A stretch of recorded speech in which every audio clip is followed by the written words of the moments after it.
जय हिंद दोस्तों, आप सभी का स्वागत है आपके अपने यूट्यूब चैनल नौकरी तक पे। आशा आप अच्छे होंगे, स्वस्थ होंगे और बीपीएससी टीआरई 3 हो या भविष्य के टीआरई 4 हो, उसमें आप लगे भी होंगे। लेकिन मुद्दा आता है पेपर लीक, जो पेपर लीक टीआरई 3 में हुआ और जिसका दुष्परिणाम ये हुआ, एग्ज़ाम लेट होता है और जिसका दुष्परिणाम ये हुआ कि शक के घेरा में टीआरई 1 भी है और टीआरई 2 जिस पे केस भी हो चुका है। इसी बीच आज का पेपर निकल के आता है, आपके स्क्रीन पे है पेपर हिंदुस्तान का। इस पेपर को देखिए। इस पेपर के माध्यम से ये बताया गया कि पेपर लीक जो बीपीएससी शिक्षक बहाली का तीसरा फेज का हुआ, उसमें पदाधिकारी यानी जो बीपीएससी के कुछ पदाधिकारी हैं, जिनका नाम मुझे भी नहीं पता है और आपको पता भी चलना चाहिए। तो इसी को लेके जो जांच टीम है, आर्थिक अपराध इकाई यानी ईओयू, वो जांच भी कर रहा है, लेकिन बीपीएससी सहयोग नहीं कर रहा है। इसको लेके जो आर्थिक अपराध इकाई है कोर्ट गई और कोर्ट के माध्यम से बीपीएससी पे केस करके उन पे जांच करने का दावा ठोकती है। खैर, आप इस मुद्दे को देखिए क्या लिखा हुआ है। एक्चुअली मुद्दा ये हुआ कि आर्थिक अपराध इकाई जो है वो जांच कर रही है और वो चाहती है कि बीपीएससी सहयोग करे। सहयोग इसलिए करे कि पारदर्शिता आवे कि इसमें कौन-कौन संलिप्त है। आखिर प्रश्न पत्र लीक कैसे हुआ? चूंकि आपको भी पता है कि पेपर जब बनता है तो किस जगह से प्रिंट होगा, ये ना आपको पता है, ना हमको पता है, ना धंधेबाज को पता है, ना दलाल को पता है। तो ये लीक कैसे हुआ? इसका मतलब है कि बीपीएससी के पदाधिकारी भी मिले हुए हैं, ऐसा ईओयू कह रही है। अब पेपर में देखिए क्या है, मैं पढ़ देता हूँ, यहाँ ध्यान दीजिएगा। इसको मैंने बढ़िया से लिखा है, जिससे कि आपको समझ में आएगा हम क्या बोलने वाले। समझिए पहले, स्क्रीन पर देखिए। बीपीएससी नोटिस देने के बाद भी नहीं दे रहा है जानकारी। यानी क्या हुआ, ईओयू ने नोटिस भेजा, 3 बार नोटिस भेजा। किसको? बीपीएससी को, उनके अध्यक्ष को, उनके सचिव को, लेकिन तब भी वो जांच करने का आदेश नहीं दे रहा है। ईओयू चाहती है कि उनके विभाग में जाके, बीपीएससी के कार्यालय में जाके हम सर्च करें, पदाधिकारी से हम पूछताछ करें कि आप कौन-कौन पदाधिकारी मिले हुए हैं। यहां देखिए आप शुरू से बीपीएससी शिक्षक बहाली टीआरई 3 के पेपर लीक मामले में ईओयू यानी आर्थिक अपराध इकाई की विशेष जांच टीम को बीपीएससी कोई जानकारी मुहैया नहीं कर रहा है। जांच टीम की तरफ से अब तक 3 बार नोटिस जारी कर जानकारी मांगी गई, लेकिन एक बार भी बीपीएससी की तरफ से इससे संबंधित कोई जवाब नहीं आया। यानी बीपीएससी सहयोग नहीं कर रहा, यानी मामला तो कुछ फंसा हुआ है। अधिकारी हो या विधायक हो या मंत्री हो, कोई ना कोई तो है इसमें। जांच से जुड़ी किसी जानकारी को बीपीएससी साझा नहीं कर रही है। ईओयू सूत्रों से मिली जानकारी के मुताबिक सीआरपीसी की धारा 91 के तहत 3 नोटिस भेजा गया, यानी 3 नोटिस ईओयू ने 3 नोटिस भेजा बीपीएससी को, फिर भी कोई जवाब नहीं देगा। अब आगे देखिए, बावजूद इसके किसी तरह की प्रतिक्रिया नहीं आई। अब कोर्ट के माध्यम से बीपीएससी के खिलाफ सर्च वारंट लेकर कार्यालय को सर्च किया जा सकता है। यानी अब कोर्ट के माध्यम से अब ईओयू बीपीएससी का मतलब ऑफिस जाएगी, कार्यालय जाएगी, अब तब जांच होगा। आगे देखिए, सर्च के दौरान ही टीम संबंधित जरूरी कागजात जब्त करेगी ताकि इस पे पेपर लीक कांड की तफ्तीश को अंतिम नतीजे तक पहुंचाया जा सके। आगे ध्यान से सुनिएगा। जांच एजेंसी यह जानना चाहती है, यानी ईओयू यह जानना चाहती है, क्या भाई?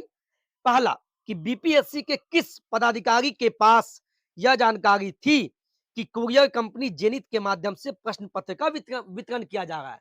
यानी जहां जो, चूंकि पेपर कहीं छपता होगा तो कहीं बस के माध्यम से या किसी कुरियर के माध्यम से सेंटर पे जाता होगा। तो कौन से पदाधिकारी को, कौन से ऑफिसर को पता था कि पेपर कैसे जाएगा, कहां से निकलेगा? यानी कोई ना कोई पदाधिकारी को पता था। बात तो सही है। अब आगे देखिए, इतनी गोपनीय जानकारी लीक कैसे हो गई? यानी पेपर छपता कहां है? पेपर छपने के बाद किस गाड़ी से जाएगा? कौन कंपनी उसको ले जाएगा सेंटर पे? यानी ये गोपनीय बात निकला कैसे? यानी बात में दम है। आप लोग को फिर हम बोलेंगे, मामला गंभीर है और आप लोग, जो लोग का सिलेक्शन नहीं हुआ है, गुस्से में भी होंगे और गुस्सा में होना भी लाजमी है, लेकिन हम आप आवाज उठा सकते हैं। आप वीडियो को शेयर कर सकते हैं अधिकारी के पास, लेकिन इसमें अधिकारी पक्का संलिप्त है। आगे देखिए, इसके अलावा प्रश्न पत्र कहाँ प्रिंट होने के लिए भेजे गए थे और संबंधित प्रिंटिंग प्रेस से जुड़ी पूरी जानकारी किन किन पदाधिकारियों के पास थी। इसके अलावा प्रश्न पत्र को जिला स्तर पे, क्योंकि जहां जहां एग्जाम हुआ था बीपीएससी का, वहां क्वेश्चन भेजा जाएगा। जिला स्तर पे वितरण करने की पूरी रणनीति से लेकर परीक्षा संचालन से संबंधित सभी गोपनीय जानकारी किनके पास सुरक्षित रखी गई थी। यानी क्वेश्चन कैसे गया, सेंटर पे कैसे पहुंचा, एग्जाम संचालन कैसे हुआ, सबकी जानकारी ईओयू चाहता है बीपीएससी से। लेकिन बीपीएससी चाहती ही नहीं है कि हम जवाब दें, क्योंकि बीपीएससी भी फंसेगा। इसी तरह पेपर लीक जब हुआ तो बीपीएससी क्या बोल रहा था, कोई पेपर लीक नहीं हुआ है। नेतागण भी बोल रहे थे, अशोक जी कोई पेपर लीक नहीं हुआ, लेकिन आखिरकार रद्द तो हुआ। इसका मतलब लीक हुआ। तो टीआरई 1 और टीआरई 2 100% हुआ, ये मैं बोल रहा हूं। लेकिन सभी नहीं हुए, कुछ ना कुछ तो दलाली के माध्यम से गए हैं। आगे देखिए, गोपनीय जानकारी लीक कैसे हो गई।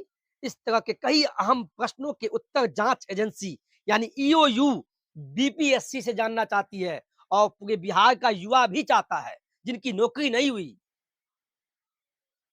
क्यों नहीं जानना चाहेगा कि पेपर लीक कैसे हुआ। अब पेपर लीक हुआ है तो ना आप कर सकते ना हम लोग तो बहुत बड़ा पैसा वाला तो है नहीं। इसका मतलब अधिकारी हो, पदाधिकारी हो, नेता हो, सब संलिप्त है 100%। किसको नहीं चाहिए पैसा। आजकल पैसा का दुनिया हो गया, मुझे भी चाहिए पैसा, आपको भी चाहिए, लेकिन सही तरीके से। अगर हम वीडियो बनाते हैं तो उसका मतलब क्या है, पैसा के लिए बनाते हैं, लेकिन कुछ उल्टा पुल्टा नहीं बनाते हैं। क्यों नहीं बनाते हैं, क्योंकि गलत सूचना आपके जीवन को बर्बाद कर देगा, और 2 पैसा हम कमा भी लेंगे तो हमारे बच्चे को प्रभावित कर देगा, हमारा बच्चा भी सही नहीं कर पाएगा। तो यानी संलिप्त है।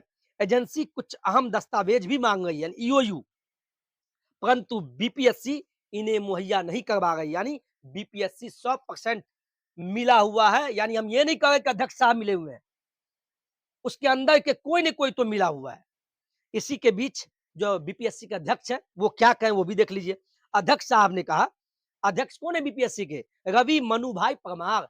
उन्होंने कहा इस मामले में अधिक जानकारी नहीं है। इस तरह का कोई पत्राचार हुआ होगा तो वो सचिव स्तर पे ही हुआ होगा। यानी बीपीएससी के जो अध्यक्ष साहब है मनु जी, उन्होंने कहा कि मुझे नहीं पता है, हो सकता है सचिव साहब को पता हो। तो ठीक है, सचिव साहब ने बीपीएससी को क्यों नहीं बताया, अध्यक्ष को क्यों नहीं बताया। इसका मतलब दाल में कुछ काला है, काली दाल है, और जांच होनी चाहिए, क्योंकि ये जीवन का सवाल है। ये अच्छा नहीं हुआ। हम हो या हमारी सिलेक्शन हो या किसी का भी, जिनका सिलेक्शन सही तरीके से हुआ है उनको मैं सैल्यूट करता हूं, लेकिन जिनका सिलेक्शन गलत तरीके से हुआ है उनका मैं जिंदगी भर विरोध करूंगा, आवाज उठाऊंगा, चाहे मैं कहीं भी हूं। लेकिन ये गलत हुआ है तो गलत हुआ है। आप सभी संगठित रहिए, और कोई भी मुद्दा उठावे तो उस वीडियो को शेयर कीजिए, पदाधिकारी के पास शेयर कीजिए। लेकिन मिला हुआ है साहब, और नौकरी अब आसान नहीं है। अगर पैसा पे नौकरी बिकने लगे तो समझ जाइए कि हिम्मत टूट जाता होगा, और टूटेगा क्यों नहीं। लेकिन टूटना नहीं, पढ़ाई करते रहिए, क्योंकि अंतिम उपाय पढ़ाई है। क्योंकि पैसा है नहीं तो कहाँ से आप कीजिएगा, सब पैसा वाला तो है नहीं। खैर एनीवे, कुछ लोग हंसेंगे कि इधर पीछे भूसा कहाँ से आ गया। तो गांव का जीवन ऐसा होता है, तो कुछ चीजें अच्छा लगता है। देखिए, बिल्डिंग में तो सभी वीडियो बनाते हैं, लेकिन हमको जो पसंद है गांव की जीवन। कुछ लोग बोलेंगे सर आप कहीं वीडियो बना देते हैं, जी बिल्कुल बनाएंगे, लेकिन लोकेशन पे आप हंसिएगा नहीं। खैर एनीवे, खुश रहिए और आवाज उठाते रहिए, हम भी आपका आवाज उठाएंगे, बस आपका सहयोग चाहिए। वीडियो को लाइक शेयर सब्सक्राइब कर लीजिएगा। जय हिंद, जय भारत।